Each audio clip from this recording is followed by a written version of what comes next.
बिलासपुर जिले के central university में पढ़ने वाले छात्र जिसका नाम अरसलान अंसारी था, उसके मौत का मामला अब तूल पकड़ने लगा। आपको बता दें कि अरसलान अंसारी नाम का छात्र 21 अक्टूबर से लापता था, जिसकी लाश यूनिवर्सिटी कैंपस में स्थित एक तालाब में मिलती है। इसके बाद बड़ी संख्या में एनएसयूआई के छात्र यूनिवर्सिटी प्रबंधन के खिलाफ नारेबाजी करते हैं और इस पूरे घटनाक्रम की उचित जांच की मांग करते हैं।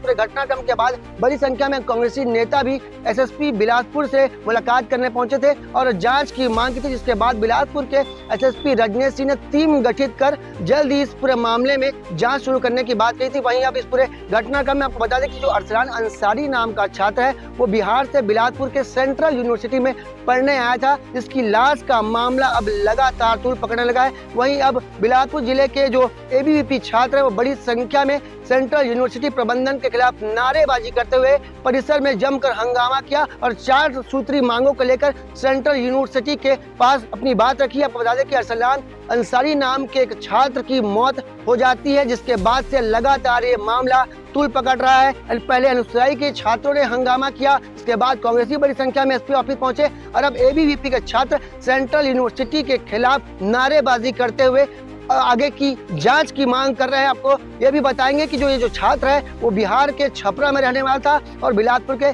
सेंट्रल यूनिवर्सिटी में पढ़ने आया था, जिसकी मौत को अब संदिग्ध मांग कर लगातार यहाँ पे आंदोलन किया जा रहा है छात्र नेताओं द्वारा। कैमरामैन मोनू सिंह के साथ जिया खान, भास्कर।